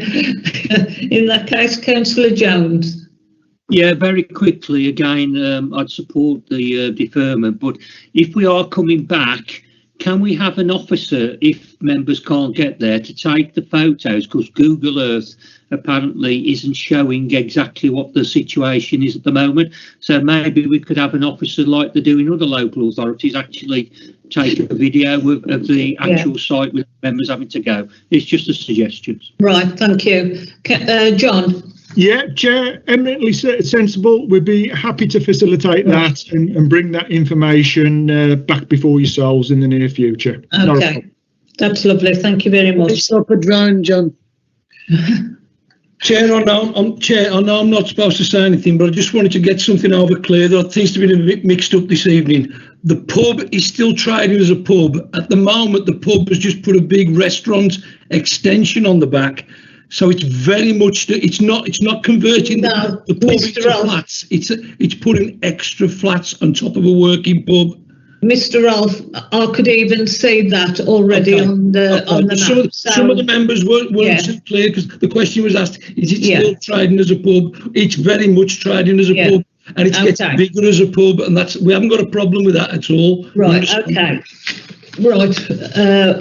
Thank you for that, for the clarification, but it was on there in the officer's report. So in that case, then, Stephanie, what's the motion we have? The motion is to defer consideration of this application pending further information regarding the traffic management plan. Right. Councillor Downing, are you for, against, or abstaining? I am for. Councillor Ahmed? For. Councillor Allen? You moved deferral, didn't you? Definitely for. Councillor Chidley? For. Councillor Dallow? For. Councillor Pamela Hughes? For. Councillor Hussain? For. Councillor Jones? For. Councillor Miller? For. Councillor Piper? For a second, I had a few seconders on it. Councillor Rove? For. And Councillor Sims? For. Thank you, that's unanimous, it's deferred. Right, okay, that one has been deferred and will come back. You will be notified when it comes to committee again. Okay, thank you very much for attending. Thank you very much, Chair. Thank you. Thank you. Good night.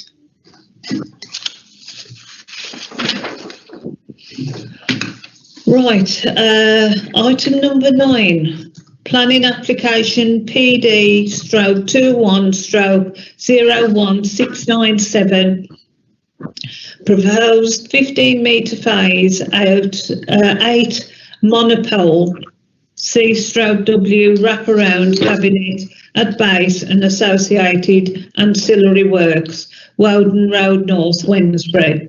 Can members please indicate whether they've been lobbied on this application? No? No one lobbied? John, do you have any updates? Sorry, Chair. Sorry, Chair. Right. Sorry, Chair. I had an objector lobby me while I was buying an ice cream. Right, So, Councillor Jones, object. Right, thank you. John? No changes to the recommendation, Chair. Just to let members know, we've had further objections from residents. A lot reiterate what's already in the officer's report, but many objections still centre on health-related issues. As the officer's report states, we cannot take health considerations into account. With these applications, they're not actually planning applications as such, they're what's called prior approval applications. So what we as a planning authority can take into consideration is far less than the normal remit. So really all we can look at is just the siting and appearance of the proposed monopole. Thank you, Chair. Right, thank you, John. We have Maureen and Michael Brooks and Councillor Peter Hughes have registered to speak on behalf of the objectors. Councillor Hughes is there. Is Maureen and Michael Brooks? Are you with us?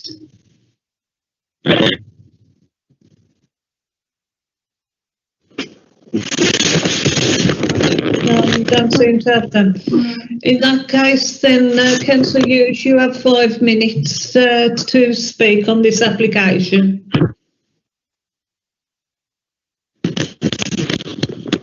It's been a little bit like the Wednesday North show tonight, hasn't it, with this third one? Anyway, I'd like to say that, first of all, I'm thoroughly aware that 5G is going to happen whether anybody likes it or not. It's in fact it's one of the founding streams of advancement for the West Midlands as far as the combined authority is concerned, that we have good connectivity in terms of the internet and what have you. But having said that, I think we've got to look at what our communities think about this situation. At the end of the day, there are issues still surrounding health, and I know John said you can't take them into account, but there are, and this is why local schools have to be consulted because of those concerns. The World Health Organization actually have not made a definitive decision about the safety of these telecom masts. They're still doing a report, and that's not meant to be completed until next year. So definitively, no one can say whether these are safe or whether they're not. I know it's not a relevant factor from a planning point of view. Why? Because the government actually state that this is a permitted development issue. In other words, the assumption is that the application is going to go through regardless. And I think the fact that the government also states that local authorities must give up access to their properties to site these masts without the councils being able to say anything about it is also a disgrace. And it doesn't mean to say that we as local councillors should sit back and just allow these things to happen regardless, because that's what the government think we should do. So these are the points, and I am speaking on behalf of the residents here. The actual situation of this particular box and mast is virtually on the boundary of an adjacent property.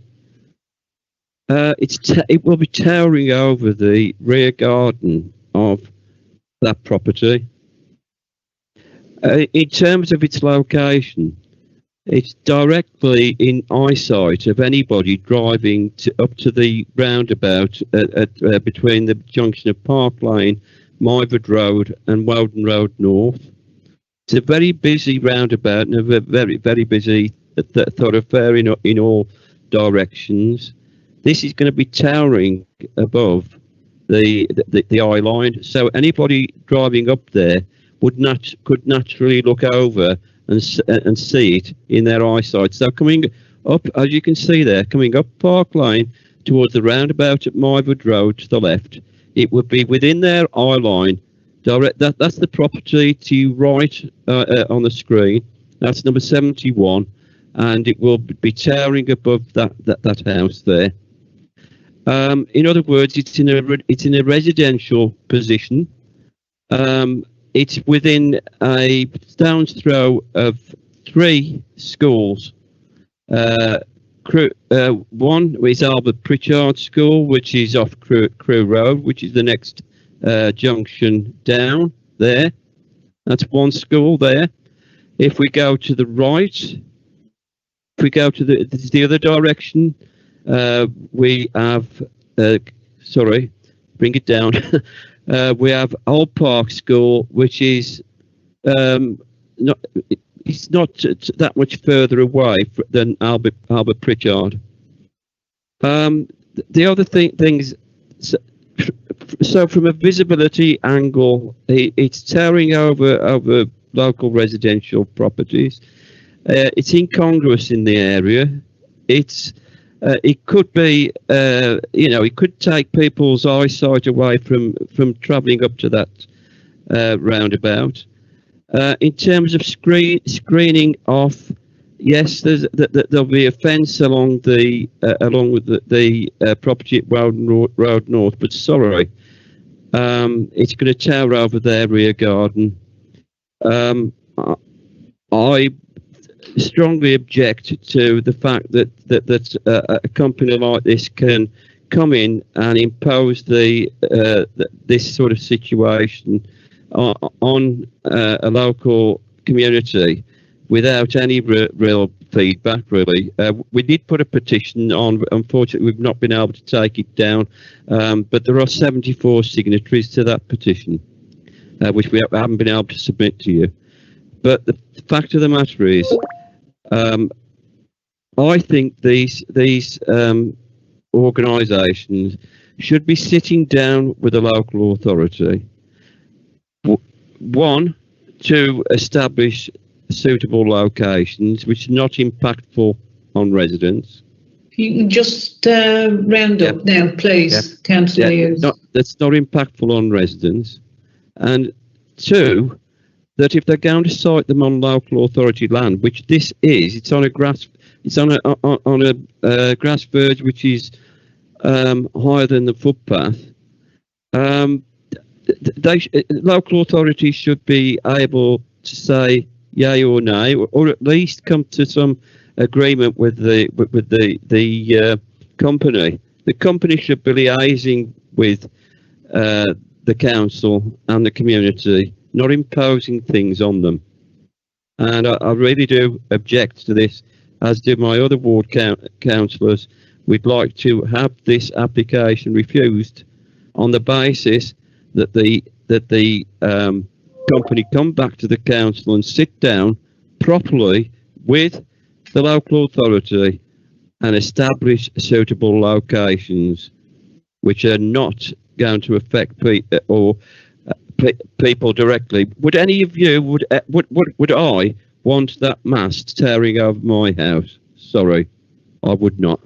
And I don't think any of you would either. And I'm speaking on behalf of the local people in that.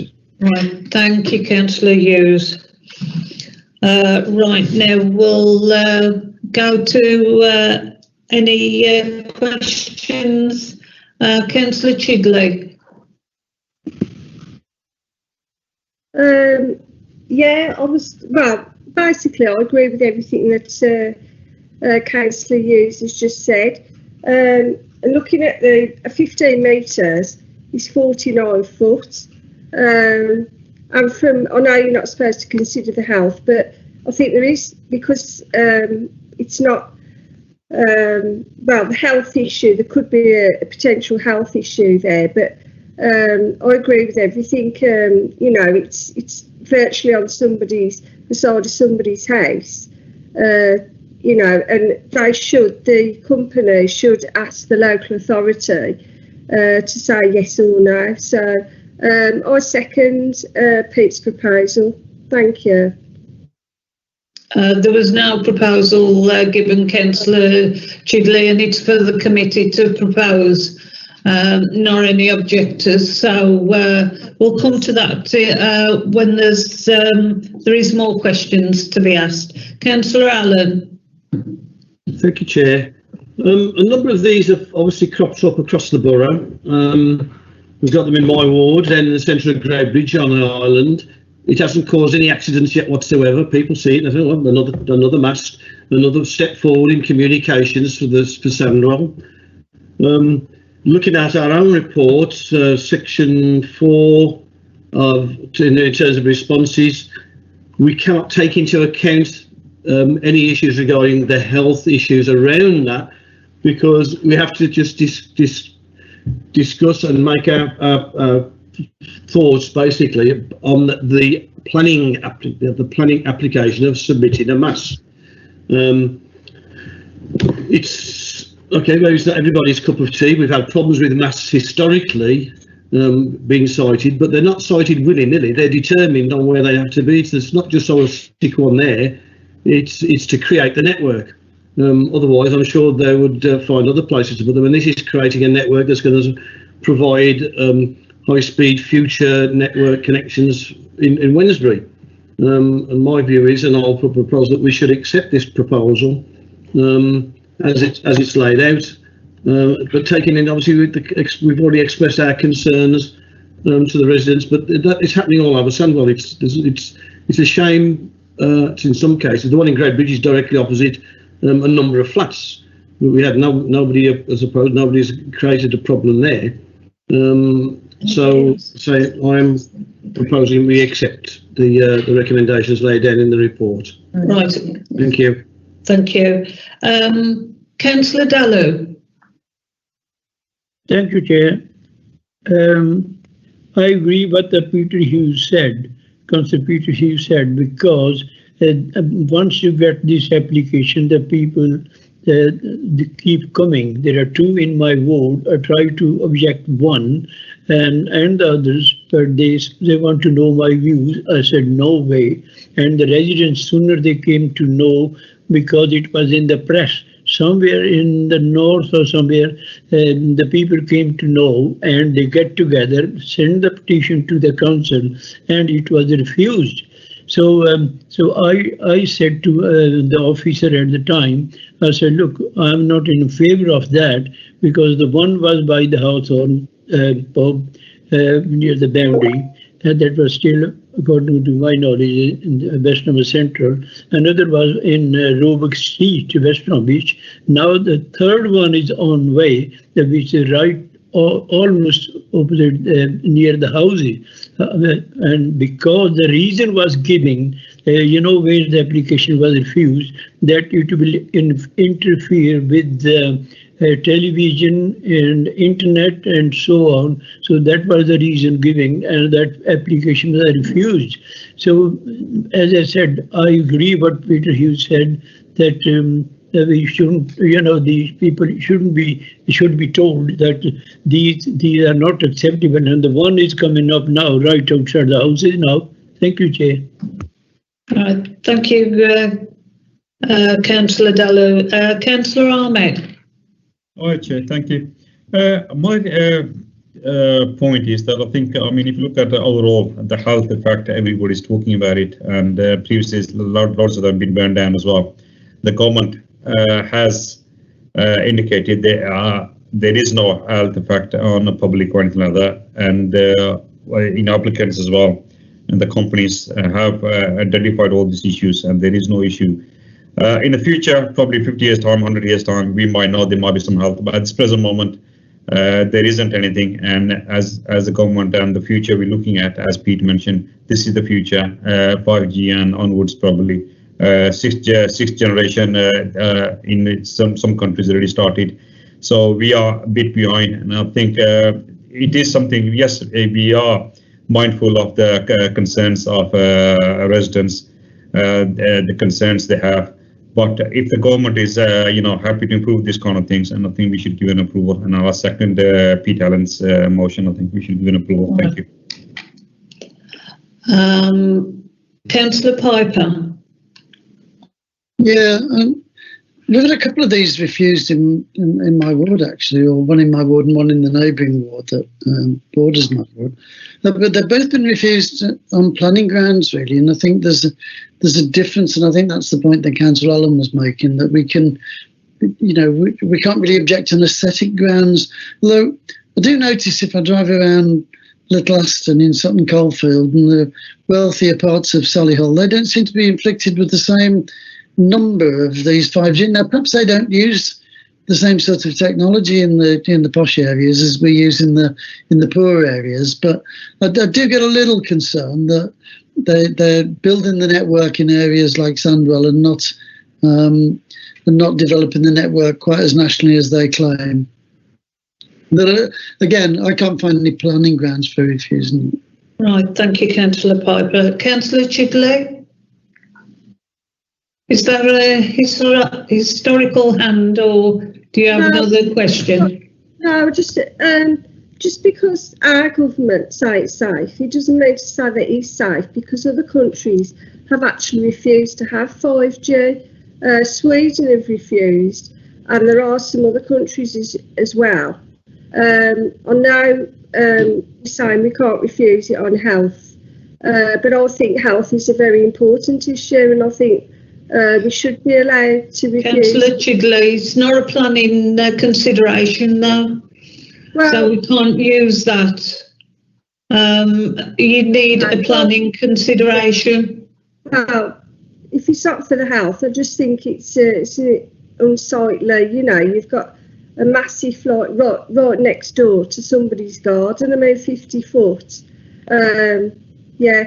Well, I think. Did Councillor Daly propose to refuse this application? There's a motion on the table to approve the application as per the recommendation. So if you're against that, then you just vote against it. Right.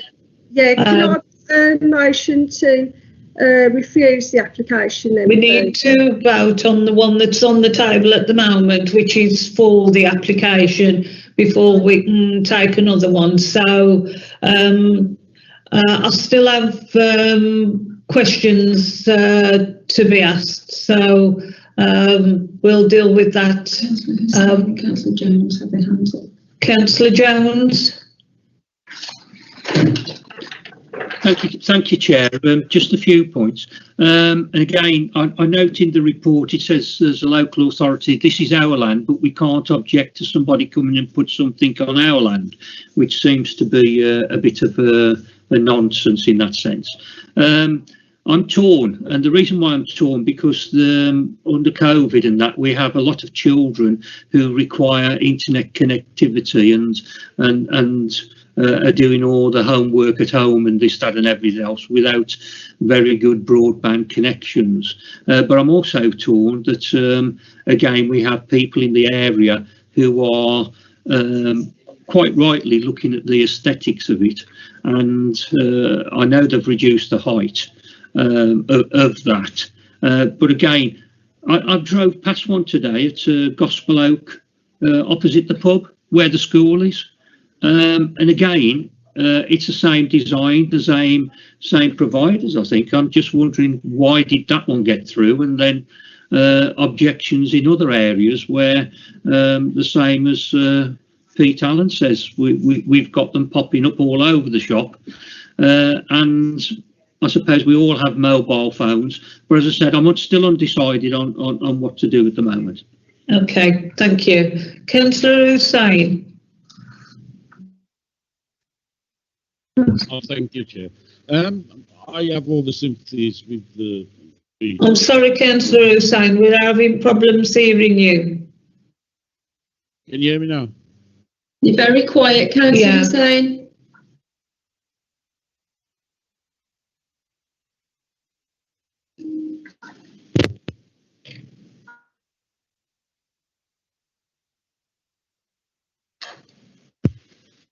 Hello?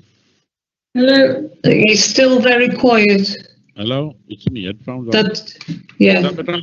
that's better. Okay, I've got all the sympathies with the Pete Hughes, but my concerns are, right, if this is a refuse, right, it's going to end up on another corner, and the way forward is 5G. The masts going to pop up, not just in Sandwell, but in the whole country, and probably in the whole world. So I'll be supporting the recommendation by Pete Allen. Thank you. Right, thank you. I'm sorry, Councillor Hughes, we'll only come back to you if we have questions for you. You've had your 5 minutes to speak, so I'm afraid we can't come back to you. Thank you. In that case, then, the recommendation we have has been put forward by Councillor Allen and seconded as from Councillor Ahmed to vote for the recommendation as set out in the application. Do you want me to take the vote, Chair? Yes, please. So the recommendation is that prior approval in respect of sighting and appearance is granted. Chair, are you voting for, against or abstaining? For.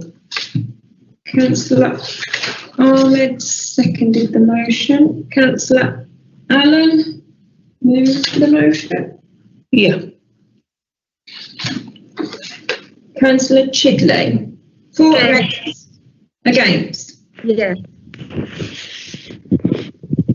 Councillor Dalu. Against. Councillor Pamela Hughes. Against.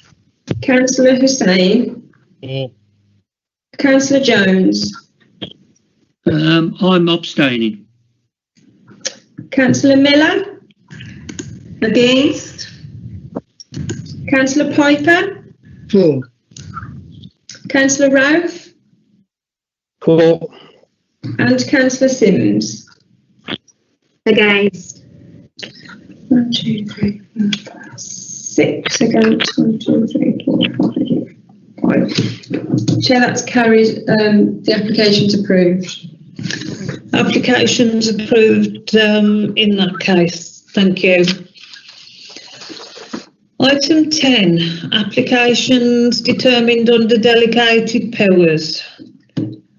This report is for noting and sets out the decisions taken by officers since the committee last met under the delegated powers set out with the council's constitution. And as per usual, they've done a sterling job, and we send our thanks to all our officers. That brings us to the end of the meeting. Thank you to everyone for your attendance and contributions. And if you'll